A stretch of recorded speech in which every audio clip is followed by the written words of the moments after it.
Bismillahirrahmanirrahim. Assalamualaikum warahmatullahi wabarakatuh. Alhamdulillahirabbil alamin. Wassalatu wassalamu ala asrofil anbiya'i wal mursalin Muhammadin wa ala alihi wa ashabihi wa man tabi'ahu bil ihsan ila yaumiddin. A'udzu billahi minasy syaithanir rajim. Ya ayyuhalladzina amanu taqullaha haqqa tuqatih wa la tamutunna illa wa antum muslimun. Saudara-saudaraku sekalian yang dirahmati Allah Subhanahu wa taala, segala puji bagi Allah yang melimpahkan kita seluruh nikmat, terutama sekali keimanan kita kepada Allah Subhanahu wa taala yang menjadikan orang-orang yang beriman tenang, tangguh, hatinya kokoh di dalam menghadapi berbagai macam peliknya perkara dunia ini. Satu sisi kita oleh Allah Ta'ala diberikan beban untuk mempertahankan hidup kita di dunia ini. Allah menyampaikan wala tulqu bi aydikum ila tahlukah. Janganlah kalian campakkan diri kalian dalam kebinasaan. Di sisi lain Allah Ta'ala memerintahkan kita untuk mempertahankan keimanan kita kepada Allah Subhanahu wa Ta'ala. Kita hidup dengan berbagai macam permasalahan dunia. Kalau orang-orang awam, orang-orang yang tidak mengenal Islam, maka mereka hanya fokus mempertahankan hidup, mencari penghidupan. Sedangkan orang-orang yang beriman, tugas mereka ada dua, yaitu satu, mereka juga fokus mempertahankan kehidupan sampai nanti Allah Ta'ala kemudian menentukan batas akhir kehidupan kita di dunia ini. Di sisi lain kita diberikan oleh Allah Subhanahu wa Ta'ala tugas untuk mempertahankan keimanan kita kepada Allah Subhanahu wa Ta'ala. Logika manusia, oh berarti kalau begitu bebannya orang-orang yang beriman ini semakin susah dan semakin berat. Tidak jawabannya. Kenapa begitu? Karena justru ketika seorang manusia beramal untuk mempertahankan keimanannya, Allah akan memudahkan urusan-urusan dunianya. Ketika orang beramal untuk setia kepada Allah, menjaga Islamnya, menjaga agamanya, Allah akan mendatangkan berbagai macam pertolongan yang Allah janjikan.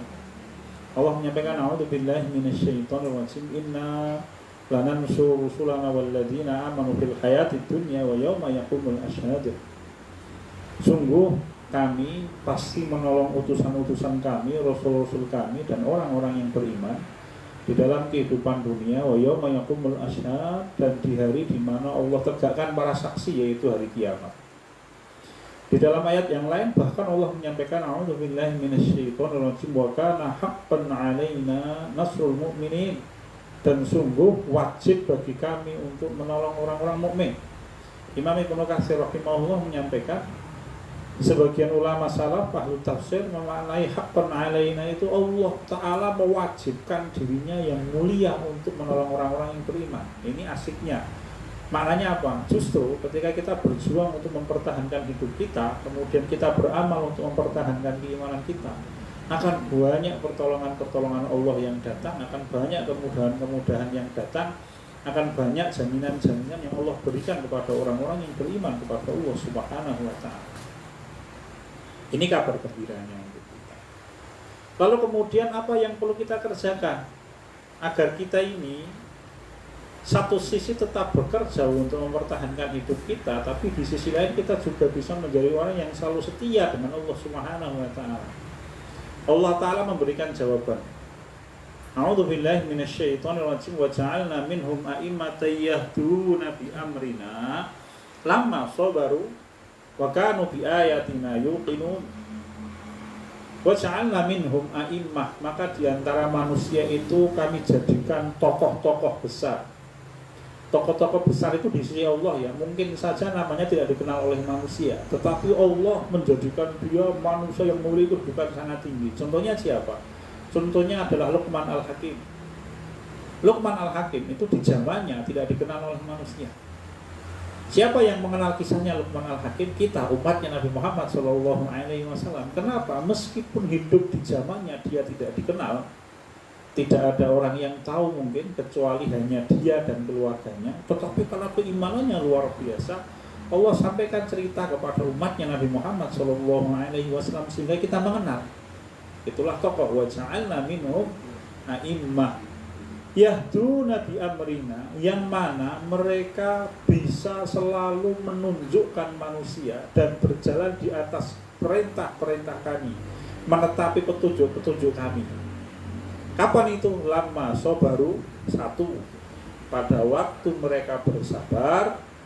Lama sobaru wa kanu bi ayatina yuqinun, dan mereka yakin dengan ayat-ayat kami. Nah, kuncinya ada di dua perkara ini. Seorang manusia akan bisa mempertahankan hidup dia di dunia, eksistensi hidup dia di dunia, dan dia bisa mempertahankan idealisme keimanan dia kepada Allah. Syaratnya dua itu, kata Allah Ta'ala. Dia bersabar dan dia menjadi orang-orang yang yakin kepada Allah Subhanahu wa Ta'ala. Coba bayangkan, sama-sama bekerja di pasar, yang dia jual sama, yang dia tata pun bentuknya sama, warungnya jejer. Yang satu bekerja sekedar minggu golek duit, dia tidak mengenal halal dan haram, sedangkan orang di sebelahnya jualan untuk mencari rezeki yang halal, dia niatkan takarub kepada Allah Ta'ala. Berkahnya berbeda. Nanti rezeki yang didapatkan pada waktu diberikan kepada keluarganya akan berbeda pengaruhnya. Yang satu ketika dia jual tidak mengenal barang yang halal dan haram, maka ketika diberikan kepada keluarganya akan menjadi api yang membuat keluarganya morat-marit, kaya raya, ora kenal agama, anake congkrah dewe-dewe, anaknya tidak ada yang berbakti kepada orang tuanya. Sedangkan keluarga yang kedua yang berjualan di sampingnya di pasar, yang dia jual barang-barang yang halal, dia jual dengan caranya Rasul, tidak menutupi aib barang, tidak mengurangi takaran, hartanya halal, dia niatkan berjualan untuk Allah Subhanahu wa Ta'ala, untuk mencari nafkah yang halal sehingga dia bisa beribadah kepada Allah. Pada waktu diberikan kepada anak-anaknya menjadi anak-anak yang tawadu, yang berbakti kepada orang tuanya. Istrinya akan menjadi istri yang setia kepada suaminya. Asik ini. Dari mana? Dari sisi amal untuk mempertahankan idealisme keimanan. Maka justru sekali lagi, kalau kita kepengen urusan-urusan dunia kita dimudahkan oleh Allah Ta'ala, caranya apa? Sabar mentaati Allah Subhanahu wa Ta'ala. Ada dua sebenarnya, kita bicarakan satu, yaitu sabar. Jadi sabar. Sabar yang dimaksud oleh Islam seperti apa? Karena Islam punya konsep sendiri, nggih, sabar.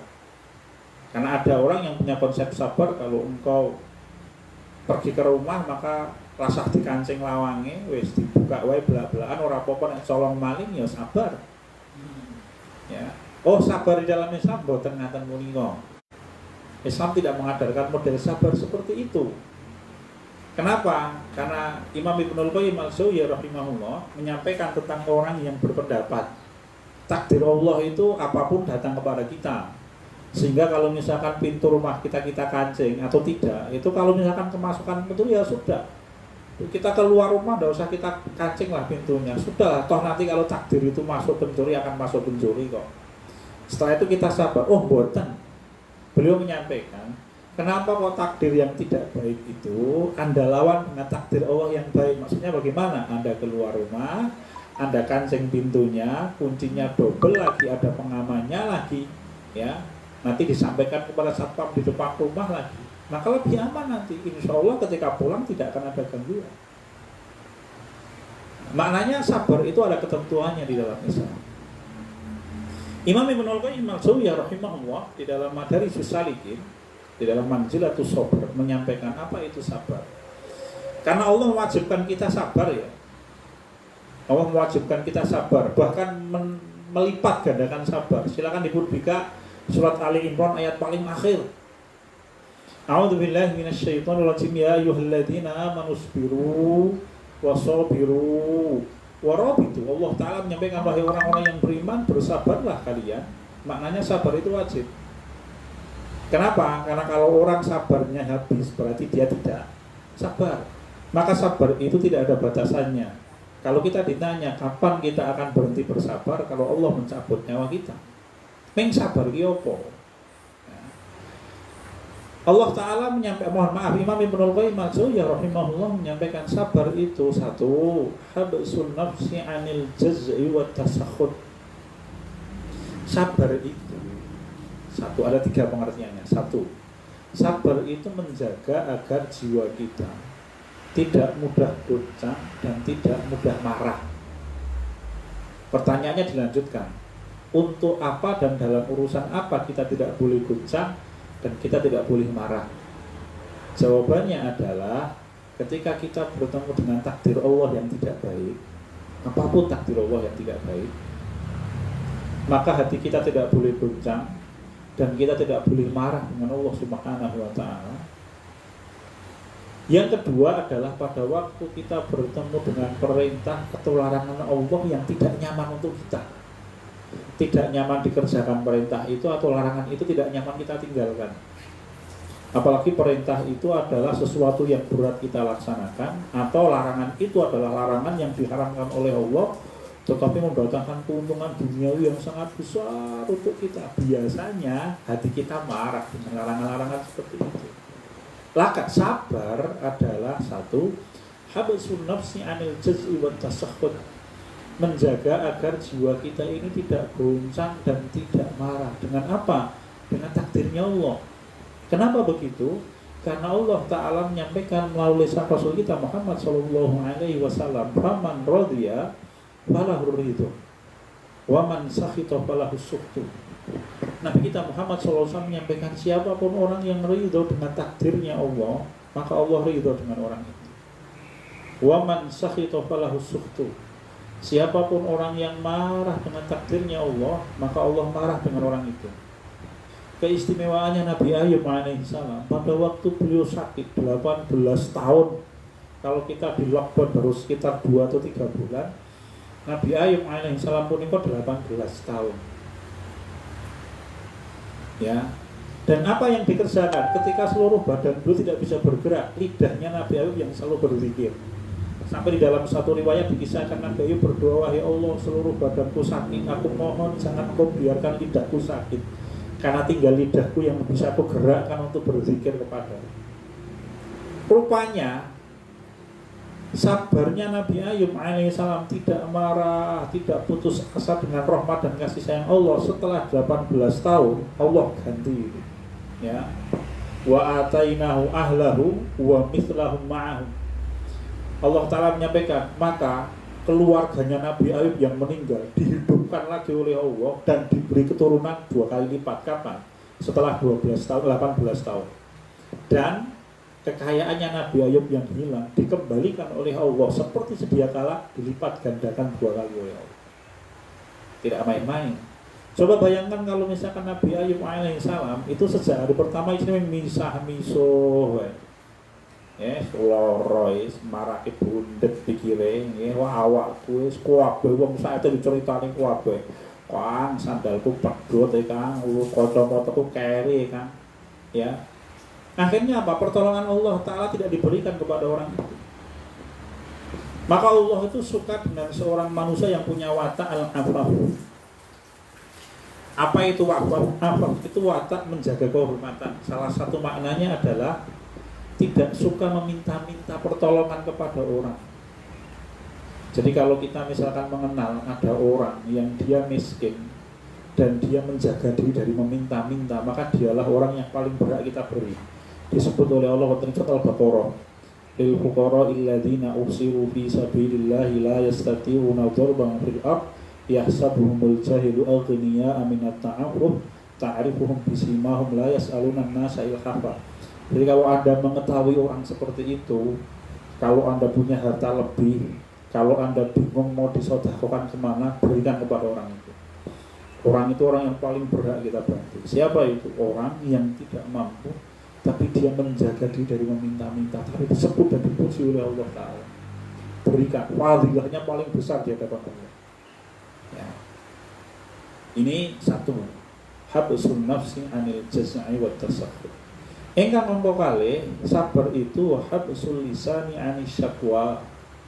Sabar itu menjaga agar lisan kita tidak mudah berkeluh kesah. Kapan? Sami, pada waktu kita bertemu dengan takdir-takdir Allah, terutama takdir Allah yang tidak baik. Yang kedua, pada waktu kita bertemu dengan perintah atau larangan Allah Subhanahu wa ta'ala yang tidak nyaman untuk kita. Sahabat Umar bin Khattab radhiyallahu anhu, apabila beliau tertimpa sesuatu yang tidak menyenangkan, maka beliau akan mengucapkan alhamdulillahi ala kulli halin. Apapun yang menimpa saya, pokoknya alhamdulillah. Itu ucapannya Umar bin Khattab radhiyallahu anhu. Nabi kita Muhammad SAW kalau mendapatkan kebaikan, maka beliau akan mengucapkan alhamdulillahilladzi bi ni'matihi tatimmus sholihat. Segala puji bagi Allah Ta'ala yang dengan nikmat-nikmatnya semua amal soleh bisa disempurnakan oleh manusia. Di dalam satu kisah disebutkan oleh sebagian ulama, Nabi Ayub alaihissalam pada waktu bangun tidur semua hartanya habis. Ujian pertama untuk Nabi Ayub, maka apa yang beliau ucapkan?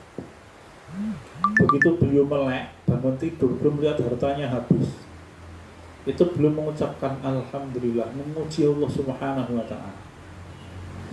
Beberapa hari kemudian iblis minta izin kepada Allah karena melihat Nabi Ayub sabar, minta izin agar apa? Agar keluarganya dihabiskan. Keluarganya itu buahnya itu dimasukkan oleh Nabi Ayub karena hartanya habis, rubuh semua rumahnya, diletakkan di dalam satu ruangan, tinggal di dalam ruangan itu. Tiba-tiba ruangan itu terbakar, sehingga semua keluarganya yang jumlahnya buahnya, tersisa hanya Nabi Ayub dan istrinya. Apa yang diucapkan Nabi Ayub alaihissalam sami? Ketika belum melihat peristiwa itu semuanya, pertama kali yang keluar dari lisannya Nabi adalah alhamdulillahirabbil alamin. Segala puji bagi Allah yang menguasai alam semesta. Karena apapun yang menimpa kita, Allah tak tahu salah. Yang salah itu adalah manusia. Pada waktu diberi nikmat dia tidak bersyukur, dan pada waktu dia diberi ujian dia tidak bersabar. Kenapa? Karena Allah ketika menetapkan takdir bagi seorang manusia, itu tidak ada yang tidak ada manfaatnya. Semuanya pasti bermanfaat. Nabi kita di dalam hadis sahih menyampaikan kama qala la yaqdiyallahu lil mu'mini qada'an illa kana khairal lahu. Tidaklah Allah Subhanahu wa ta'ala menetapkan satu ketetapan untuk seorang mukmin kecuali pasti ketetapan itu baik. Bagaimana itu? Nabi kita melanjutkan, apabila orang itu in asabahu sarra'u syakara, kalau Allah memberikan kepada orang itu kelapangan dada, dia bersyukur dan itu baik untuk dia. Tetapi apabila Allah menimpakan kepada dia perkara yang menyempitkan dada, dia bersabar dan itu baik untuk dia. Wa in asabahu dharra'u sabara fakana khairan, dan itu baik untuk dia. Inilah yang disampaikan oleh ajaran Islam. Ada satu kisah yang disampaikan oleh para ulama salaf. Suatu saat Nabi Isa alaihissalam berjalan di pinggir pantai.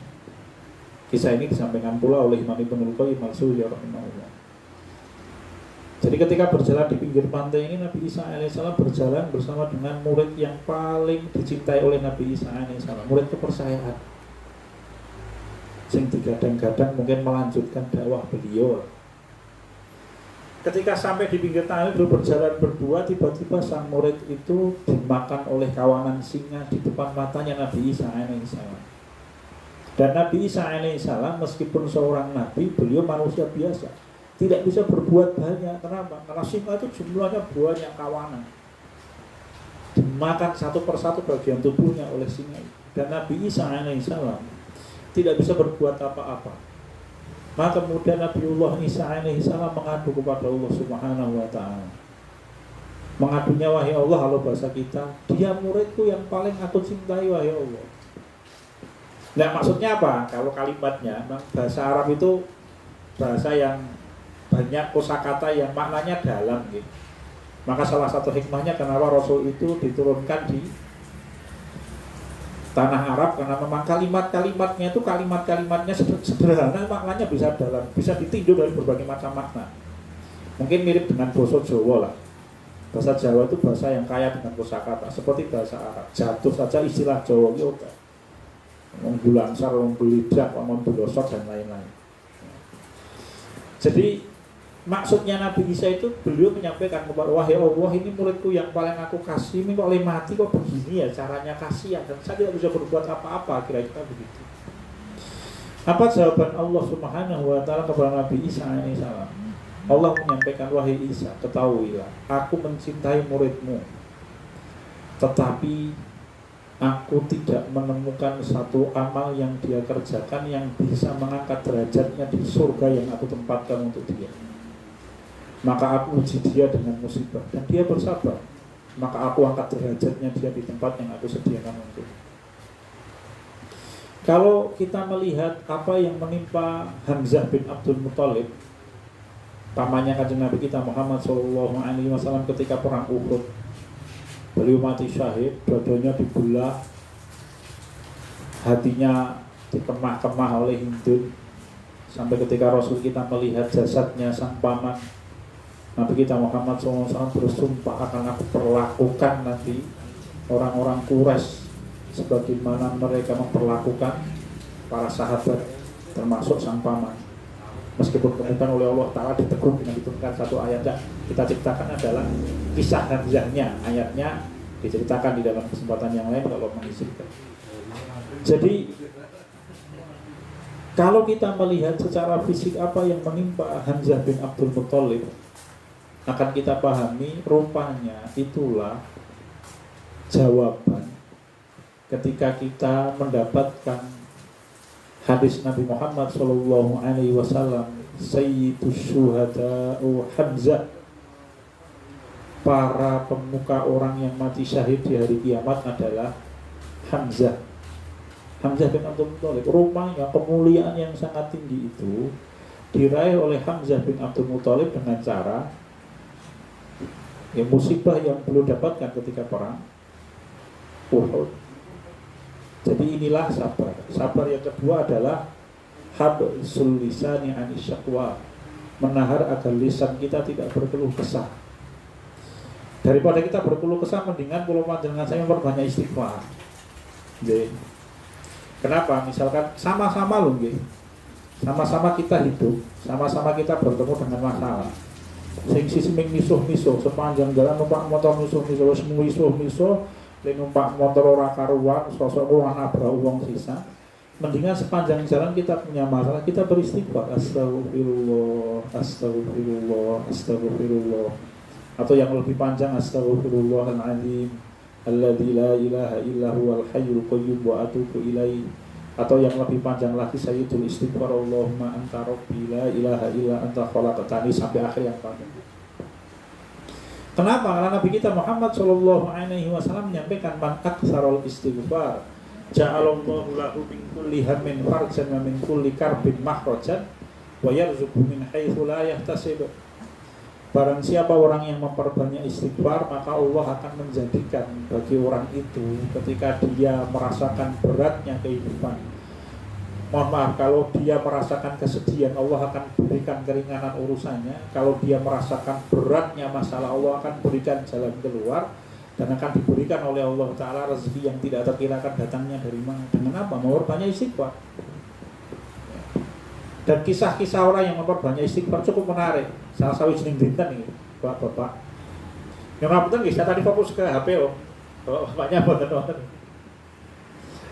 Imam Ahmad bin Hanbal itu pernah punya pengalaman. Jadi, beliau tinggal di Baghdad. Salah satu jenis dinten, Imam Ahmad bin Hanbal itu kepengen banget pergi ke Basra. Kepengen banget. Nah, karena beliau orang besar, orang super sibuk, muridnya tidak hanya ratusan orang, beliau guru besar mazhab Hambali. Suatu saat kepengen pergi ke Basra, makanya letaknya itu kira-kira ya mungkin kilo itu 700-800 kilo. Coba dengan cari di Google jarak antara Baghdad ke Basra itu, ya, Anda cari di Google Map itu berapa kilo itu, sekitar 600-700-800 kilo. Dan beliau tidak punya hajat, neng kepengen banget mau neng Basra, buah nopo. Maka akhirnya Imam Ahmad bin Hanbal pergi ke Basra. Sampai di Basra qadarullah, lah kok sangune Imam Ahmad bin Hanbal itu ical Pak di tengah jalan. Akhirnya beliau istirahat di masjid. Rupanya marbotnya masjid tidak kenal Imam Ahmad. Imam Ahmad itu ulama besar, terkenal. Mungkin kalau kita ya Ustaz Abdul Somad gitu.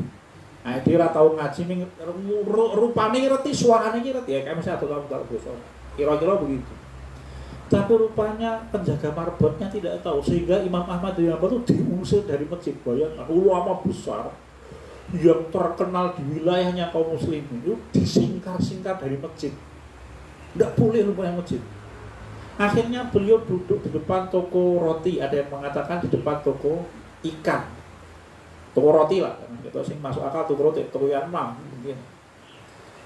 Begitu dia duduk di depan toko rotinya buka, oleh pemilik rotinya lihat ada orang duduk di depan tokonya, dipersilahkan, monggo Pak, kelihatan apa panjenengan ya mungkin kelelahan, bingung toh, tidak punya apa-apa, dipersilahkan masuk duduk. Kemudian disediakan makanan, disediakan minuman, dipersilahkan istirahat. Kemudian Imam Ahmad itu melihat pemilik toko roti itu setiap aktivitasnya itu sambil beristighfar, astagfirullah, astagfirullah, astagfirullah, semua aktivitasnya. Maka Imam Ahmad bin Hanbal terkagum-kagum itu, kemudian bertanya, wahai bapak, kok panjenengan semua aktivitasnya kok beristighfar ya? Bapak ingin menjawab, Pak, saya itu sudah 30 tahun melazimi istighfar. Astagfirullah, astagfirullah, astagfirullah. Apa saja wis, kecuali masuk kamar mandi. Tidak boleh masuk kamar mandi. Nah, apa saja pokoknya, umbah-umbah tidak apa-apa, boleh umbah-umbah kan di luar kamar mandi. Nek bapak umbah-umbah tak putih. Neng sumur, ojo, Pak RT teko, Pak RW teko, umbah-umbah neng sumur, neng pinggir sumur nek umbah-umbah, gitu Pak. Ojo neng sumur, medeni kok, anak jenengan nangis dengan umbah-umbah neng sumur. Tidak apa-apa, boleh beristighfar. Yang penting kan yang tidak boleh masuk kamar mandi. Imam Ahmad menyampaikan, kalau begitu pasti doa panjenengan dikabulkan oleh Allah. Bapak ini menjawab, benar. Semua doa saya itu dikabulkan oleh Allah kecuali satu doa. Apa? Saya sepanjang hayat saya kepengen ketemu dengan Imam Ahmad. Ning sampai sekarang belum ditemukan oleh Allah. Imam Ahmad ini duduk di depannya. Apa hikmahnya Pak? Rupanya Imam Ahmad digerakkan hatinya oleh Allah untuk pergi dari Baghdad ke Basra ratusan kilometer, nanti akhirnya bekali hilang, akhirnya linggo neng mojo disingkar-singkar, duduk di depan toko roti. Itu kenapa? Karena Allah kepengen mengabulkan doanya orang. Jadi, maka daripada lisan kita berkeluh kesah, sepanjang jalan kita beristighfar, astagfirullah, astagfirullah. Nanti Allah akan memberikan kita semua masalah. Wes toh dienteng-entengi. Tapi dengan syarat dong, Al-Imam Fudail bin Iyad rahimahullah, seorang ulama besar tabi'ut tabi'in menyampaikan, syaratnya apa? Istighfar yang mustajab itu istighfar yang diiringi dengan menjauhi dosa. Kenapa?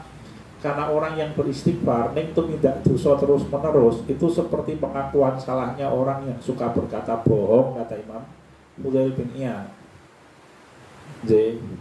Jadi jangan sampai kita seperti ceritanya cah nom-nom ae lho.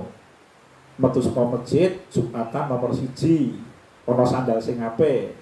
Mek ora dosa dijikuk nganggo bismillahirrahmanirrahim. Baik. Jangan begitu. Berkah hilang nanti. Kenapa? Karena dia bismillah ning tumindak dosa. Tinggal 2 menit. Yang paling akhir, sabar yang paling akhir itu apa? Wahab usul jawari anit taswis. Sabar itu menjaga agar anggota badan kita tidak melanggar aturan Allah. Weston. Itu nanti aplikasi dari firman Allah, wa may yattaqillaha yaj'al lahu makhraja.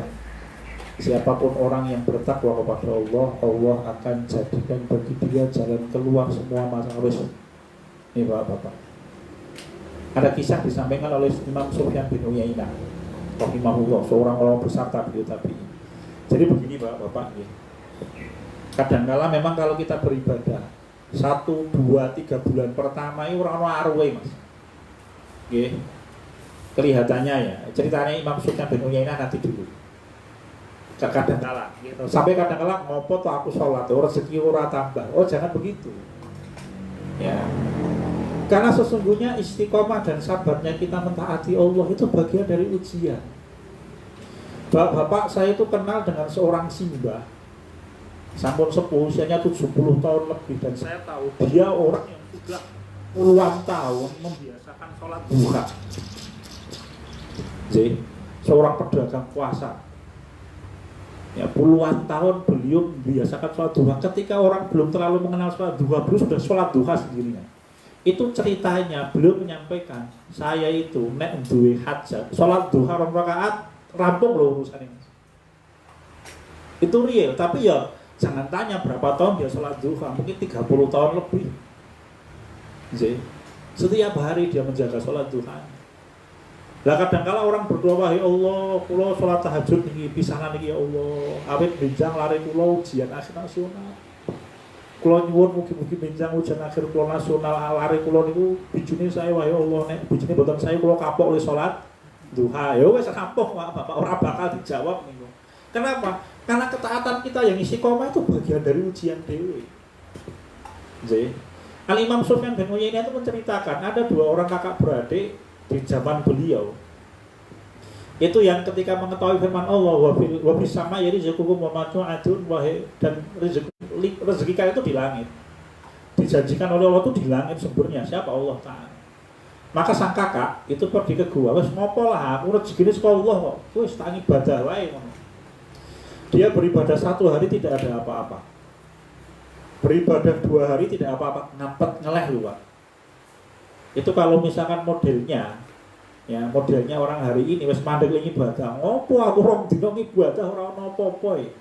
Dia beribadah hari ketiga itu ketika keluar dari gua tidak ada apa-apa, kelaparan bayangan 3 hari. Hari keempat dia tetap beribadah, dan hari keempat ketika dia keluar dari gua, di depan pintu gua itu ada kurma. Dia makan sampai habis. Dia beribadah lagi. Ya, dia beribadah lagi. Ketika habis, dia keluar, di depan pintu gua sudah ada kurma lagi. Sepanjang hayat, kemudian diikuti oleh adiknya, sampai akhirnya mereka semuanya tinggal di gua itu dengan cara begitu. Ya, Bapak-bapak. Nah, maknanya apa? Ngaten, kalau pengen matur, memang ini model keimanannya orang-orang istimewa gitu. Kalau kita itu ya nyambut gawe karo ibadah. Tetapi jangan pernah melupakan ibadah. Tadi kalau matur di depan, tugas manusia yang beriman itu 2. 1, dia mempertahankan keimanan. Yang kedua, mempertahankan kehidupan. Kalau orang yang tidak mengenal agama, nyuwun ngapunten, pekerjaan dia hanya mempertahankan kehidupan saja. Kalau orang yang beriman, tugas dia 2. Dia mempertahankan kehidupan dan dia mempertahankan keimanan. Logikanya menungso, oh berarti abot. Bukan Pak. Justru ketika kita beramal mempertahankan hidup dan kita beramal mempertahankan keimanan, justru nanti Allah akan banyak mendatangkan pertolongan untuk hidup kita di situ. Silahkan dicoba. Dijaga sholat pada awal waktu, dijaga bacaan Qur'annya, dijaga zikirnya. Anda nanti akan merasakan betapa Allah membuat mudah betul urusan kita. Mudah jangan dimaknai nyambut gawe loh. Tapi Allah akan bikin urusan-urusan yang selama hayat itu tidak selesai-selesai, diselesaikan satu persatu, diurai oleh Allah Subhanahu wa Ta'ala. Ya, hadirin sekalian. Kenapa begitu? Karena sebenarnya orang-orang yang berbuat dosa, ya, maka sesungguhnya masalah kehidupan itu datang dari apa? Dari maksiat. Nabi engkang ngendika, Kanjeng Nabi kita Muhammad SAW wonten ing setunggalipun hadis sahih paring sabda au kata qala la yaqrahul bala'u bil 'abdi hatta yamshi 'alal ardi bala khati'atin lahu. Dan bala, perkara-perkara yang tidak menyenangkan itu akan selalu menimpa seorang hamba sampai dia berjalan di muka bumi ini tanpa kesalahan.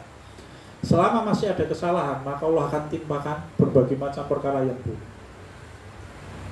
Itu yang pertama. Yang kedua, kalau ada orang yang soleh dan bertakwa sepanjang hayat, kok Allah timpakan keadaan yang buruk, maka berarti Allah akan meningkatkan derajatnya. Jadi, memang begitu. Hadirin sekalian yang dirahmati oleh Allah Subhanahu wa Ta'ala. Ada pengalaman saya Pak. Bukan karena ketakwaan saya nih, neng biasanya awake dhewe iki nek delok kanan pertama kali berkeluh kesah. Saya punya pengalaman. Ini pelajaran untuk saya. Oh ya, memang saya harus belajar berbaik sangka kepada Allah. Waktu itu ya, kaget. Saya ngisi pengawasan Pak di salah satu kota di Kalimantan mereka. Nginep. Saya nginep di masjid. Ya, diterima dengan baik oleh takmir masjid. Nginep itu pertama kali, kesan pertama apa? Ketika saya tinggal di lingkungan itu, saya selama Ramadan 1 bulan tinggal di masjid itu, kesan pertama, sandal saya seperti itu dicolong uang Pak. Makanya sandal yang membelikan istri saya sandal kenang-kenangan itu, ya Allah. Itu kesan hari pertama loh. Wes rasane pek ngono. Piye aku ngisi pengajian ora golek gelut ning ngene. Kan begitu kita, Pak.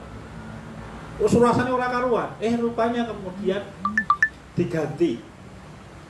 Ya, sampai kemudian ditolong bawa sampai ketika saya pulang 1 bulan dari masjid itu sampai mereka ngantar hampir ke bandara nganti do nangis loh kalau tinggal.